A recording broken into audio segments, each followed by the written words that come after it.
둘째 날 요한계시록의 용. 요한계시록 보면 용이 등장하지요. 그 용이 사탄인데 사탄은 어떻게 시간의 한계를 가지고 있다는 것이에요. 영원히 이 지구를 다스리는 게 아니라 제한이 있다는 것입니다. 시간의 한계를 가지고 있다는 것이에요. 그 성경은 사탄이 이 세상에서 권세를 부여받았다고 분명히 말을 하죠. 아담과 하와가 타락한 이후에 이 지구를 일시적으로 통치하는 자는 누군가요? 사탄이죠. 그래서 역사상 어느 시점에 사탄은 이 계시록에 보면 그 권세를 사탄이 종교적, 정치적 세력에게 넘겨주는 얘기가 계속 13장에 나옵니다. 그런데 이 세력 혹은 또는 추가적인 권세를 받았지만 이 세력은 그 권세는 무엇이다? 제한이 있는데 어떤 제한이 있다? 시간적인 제한이 있다는 것입니다. 그래서 한때, 두때, 반때로 표현된 42달이죠. 42달 우리가 다 아시는 것처럼 1260일, 1260년 동안 허용된 시간이 있었습니다. 사탄 자신도 어떻게 시간적 한계를 부여받았어요. 예수님께서 십자가에 승리하신 후에 사탄은 어떻게 잠시 동안만 활동할 수 있다고 성경은 기록하고 있습니다.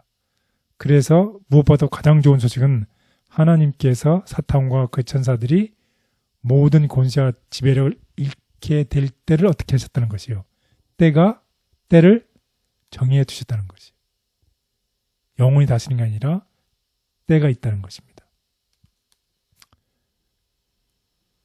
그래서 우리 계시록에 있는 13장에 있는 내용, 시간의 한계를 중점으로 해서 한번 같이 읽어보도록 하겠습니다. 계시록 13장 1절에서 8절. 내가 보니 바닥에서 한 짐승이 나오는데 뿔이 10이요 머리가 7이라. 그 뿔에는 10 왕관이 있고 그 머리들에는 신성 모독하는 이름들이 있더라. 내가 본 짐승은 표범과 비슷하고 그 발은 곰의 발 같고 그 입은 사자의 입 같은데 용이 자기의 능력과 보좌와 큰 권세를 그에게 주었더라. 그의 머리 하나가 상하여 죽게 된 것 같더니 그 죽게 되었던 상처가 나음에 온 땅이 놀랍게 여겨 짐승을 따르고 용이 짐승에게 권세를 주므로 용에게 경배하며 짐승에게 경배하여 이르되 누가 이 짐승과 같으냐 누가 능히 이와 더불어 싸우리요 하더라. 또 짐승이 과장되고 신성 모독을 말하는 입을 받고 또 42달 동안 일할 권세를 받으니라. 짐승이 이를 벌려 하나님을 향하여 비방하되 그의 이름과 그의 장막 곧 하늘에 사는 자들을 비방하더라. 또 권세를 받아 성도들과 싸워 이기게 되고 각 족속과 백성과 방언과 나라를 다스리는 권세를 받으니 죽임을 당한 어린 양의 생명책에 창세의 이후로 이름이 기록되지 못하고 이 땅에 사는 자들은 다 그 짐승에게 경배하리라. 네, 여기 보면 이제 이 용이 이 짐승에게 권세를 주는 이야기를 보죠. 42달 동안 일했던 얘기. 그래서 사탄과 그의 대자에게도 어떻게 시간적 한계를 포함한 분명한 제약이 있다는 것이 계시록 12장에 나와 있습니다. 어떻게 기록되고 있나요? 그러므로 하늘과 그 가운데 거하는 자들은 즐거워하라.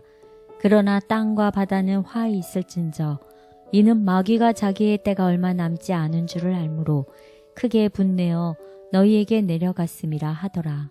네, 마귀가 뭐가 얼마 남지 않은 줄 알고 자기의 때가 얼마 남지 않은 줄 알므로 시간적 한계를 하나님께서 제한하셨다는 것입니다. 그 사탄이 자기의 때가 얼마 남지 않은 줄 알았다는 것이죠.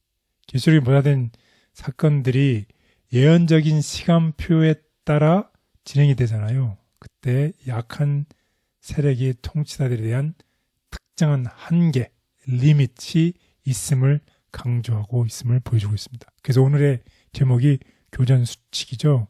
어떤 그 중에 하나가 영원히 두는 것이 아니라 이 세상을 다스리는데 이 세상을 다스리는 데는 어떻게 시간의 한계가 있다는 것입니다. 그리고 이 한계가 지나면 마침내 어떻게 하나님은 승리하실 것입니다. 그래서 우리가 당하는 지금 설명할 수 없고 말할 수 없고 이해할 수 없는 이런 어려움들을 우리가 하나님께서 마침내 승리하시고 우리에게 다음과 같이 위로와 고매의 말씀을 주실 것입니다.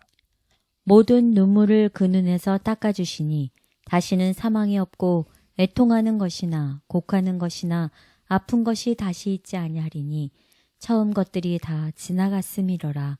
계시록 21장 4절. 네, 그렇습니다.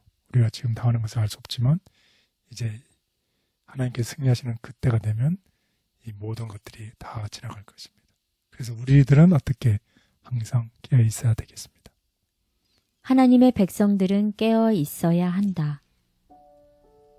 주님께서는 동정과 사랑, 부드러운 열망을 가지고 유혹과 시험을 당하는 그분의 백성을 내려다 보신다.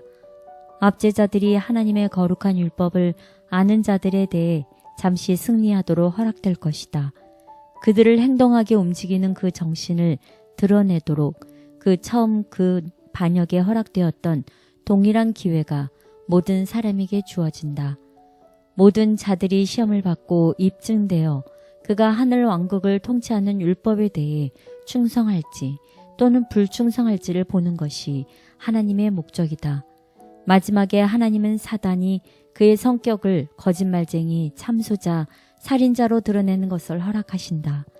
그리하여 그분 백성의 마지막 승리가 보다 뚜렷하고 영광스럽고 충만하고 완전하게 될 것이다.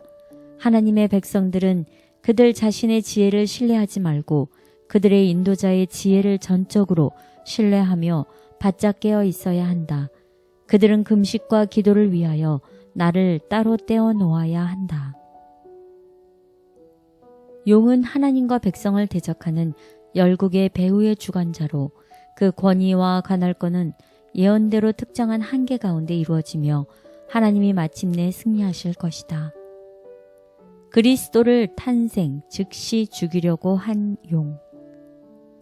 이 여러 표상에 관한 예언은 요한계시록 12장에서 그리스도를 탄생, 즉시 죽이려고 한 용으로부터 시작된다.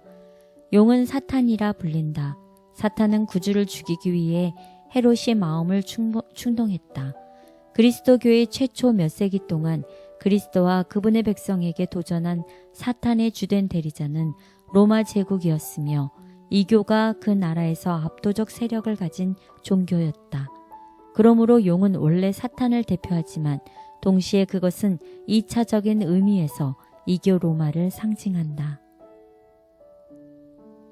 세상의 대적이 강해 보이고 소망이 희미한 것처럼 느껴질 때 우리의 눈에 보이지 않지만 오직 말씀으로 주신 구원과 회복의 소망을 믿으며 하나님 나라의 승리를 기다립니다. 우리의 삶을 주님께서 다스리시고 영원까지 이끌어 주옵소서. 예수님의 이름으로 기도드렸습니다. 아멘.